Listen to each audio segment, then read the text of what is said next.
Show. It's the Barbara Show.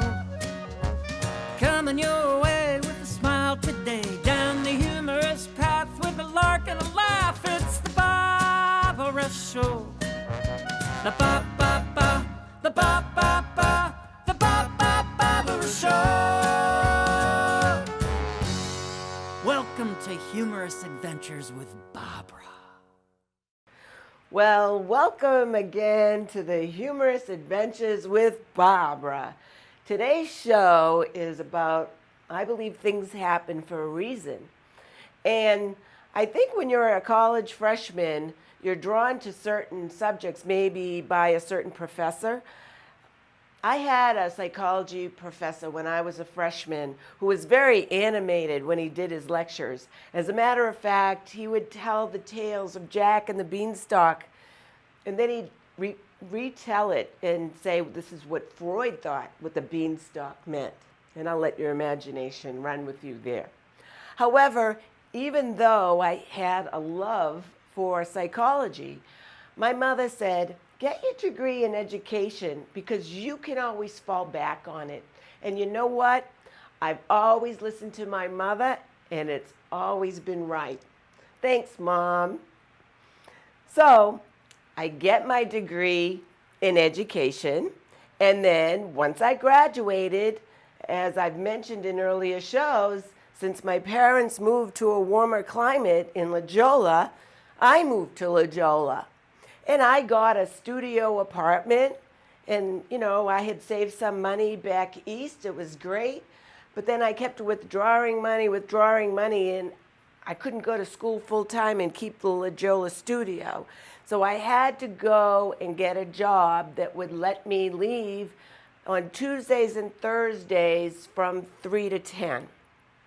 Okay, so the first interview, I made sure that I had the best suit, I was looking good, and got there, left the house early just to make sure that if I was late, I'd still be there in plenty of time. It turned out that day it was like a torrential rainstorm, and yes, I got lost.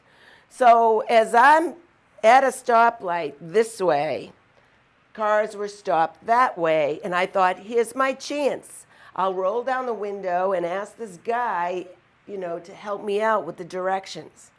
As I roll down my window and stick my head out to ask this guy for directions, their light goes, he goes, and then this big truck comes into this big puddle and just splashes my face full of dirty water. Thank you. Talk about first impressions when you go to an interview. Well, needless to say, I didn't get that job. Okay, onward to job interview number 2. Once again, this job I really wanted, and I wanted to make sure I had the perfect suit, the silk blouse, the heels, the hair. I shopped for everything, found everything. And then the shoes, I found the perfect white high heel shoes. However, they happened to be defective at the toe on the right shoe. The elastic wasn't right. Well, I know shoemakers can fix that.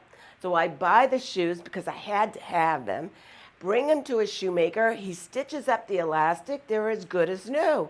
Great. The day of the interview, I get all dressed up. I'm looking good, I think. I leave early in plenty of time, and I get to the location. I sign in, I sit at the lobby, and just as I sat down, my shoe pops. And I couldn't believe it. What am I supposed to do? How am I even supposed to walk up those steps? And I had to think quick, and I thought, stapler. So I asked the receptionist for a stapler. She gives it to me. I staple my shoe. It worked. At least I can walk up the steps now. So Maggie, the interviewer, comes downstairs, and we go up, and we start the interview. And she's asking me questions, and I'm answering. And she's asking me questions, and I'm answering. But then all of a sudden, I just felt that she was staring at my right shoe. And I felt compelled to tell her, you know, I feel like you're staring at my right shoe, and I just have to tell you that, yeah, I bought a defective shoe and I had to staple it in your lobby. All of a sudden, she had this funny look on her face. But, you know, we continued on with the interview. She's asking me questions, I'm giving her answers. And then all of a sudden, I'm feeling like she's staring at my hair. Now, at that time, I did not blow dry my hair. I let it dry naturally, and I'm thinking to myself, gee, she could be looking at me and think I haven't washed my hair in about a year. Well, so I, I felt once again to be compelled to say, you know, I feel like you're staring at my hair, and I just want you to know it's wet. Well, once again, she's got this really funny look on her face.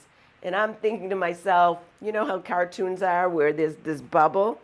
And I'm thinking, yeah, I have this job all right. But you know, we continue on, and she's asking me questions, and I'm giving her answers.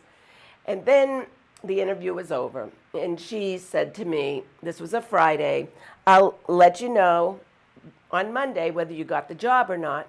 So I leave, and I'm thinking, yeah, I got that job. I get home on Friday, and this was before answering machines, okay? And my phone is ringing and ringing. And I had gone on other interviews, and I didn't want to refuse any other job before I heard from Maggie on Monday. So my phone would ring, and then I would call my friends and say, are you calling me? Are you calling me? Because I'm not answering my phone. I need to wait to hear from Maggie on Monday. Monday comes, phone rings. I pick it up. It's Maggie. She said, I got the job. Well, if you could have seen my face, I was dumbfounded. I couldn't believe it, but I was very happy. And it was only till years later, after working with her, that I said, you know, that interview was so bizarre. Why did you ever hire me? And she said, that's just it. You were so bizarre, I knew you'd fit right in. Now, again, my title is I Feel Like Things Happen for a Reason. If I didn't do the last thing, like get my degree in education, I really wouldn't have been qualified to get this job, and then to follow how I even got into sales, which I'll tell you in a little bit. I'm not into poetry that much, but I believe that I took the road not less traveled by Robert Frost. Now that I got this job, it was with computers. I really wasn't thinking about working with computers at all. What I was thinking was teaching. But now that I had my degree in education, and now I'm working with a company that is teaching me new computer technology so I can teach to others, I thought this is great. Because I loved working with kids. I just didn't want to make them stay after and punish them. So getting to work with computers, it's a whole new terminology. And I would be doing some tech support over the phone, and I would be talking to somebody, and I learned never assume anything. I would say, open up a new window, meaning in Windows, and I would hear them opening up a window and then coming back to the phone.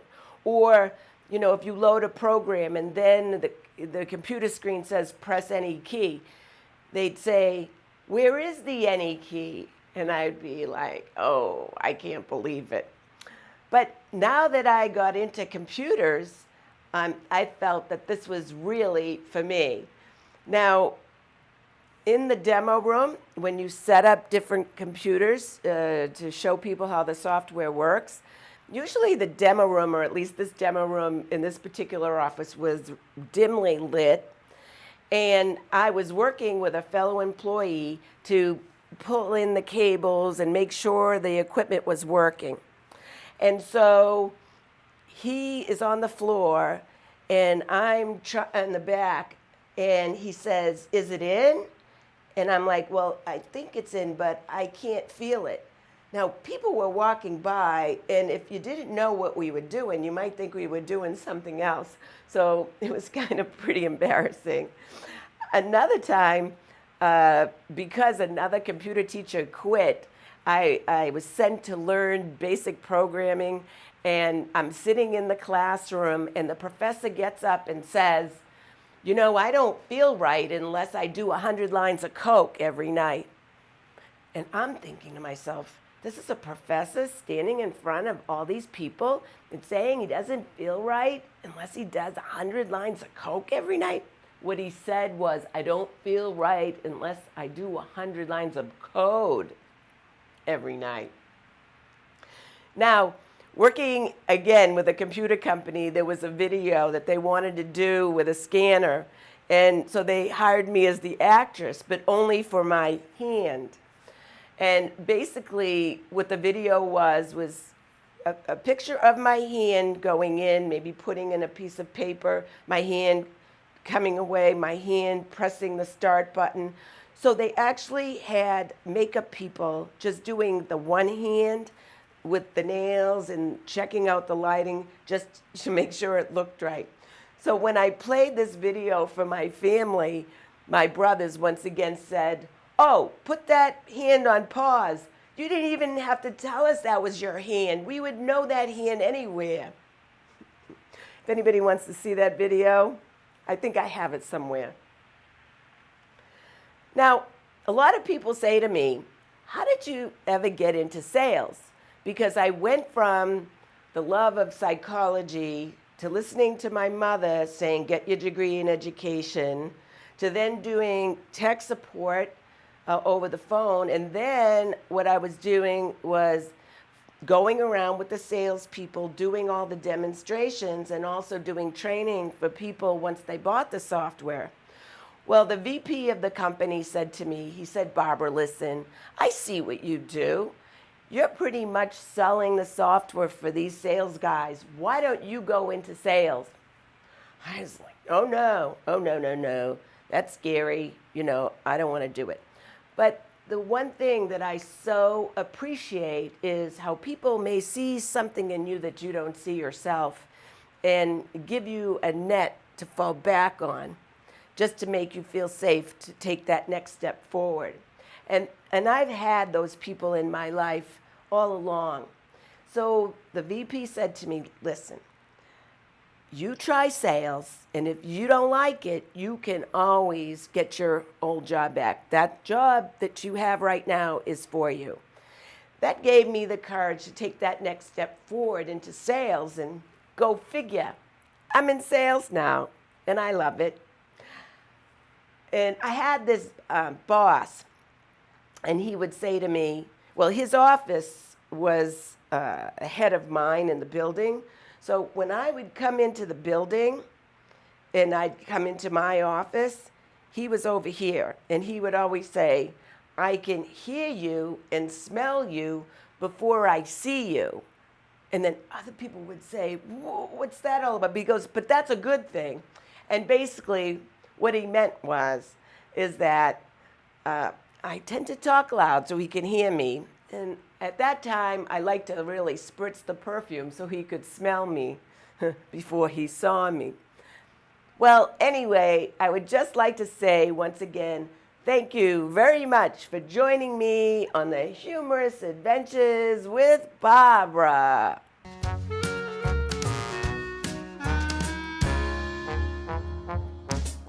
It's the Barbara Show. It's the Barbara Show. Coming your way with a smile today. Down the humorous path with a lark and a laugh. It's the Barbara Show. The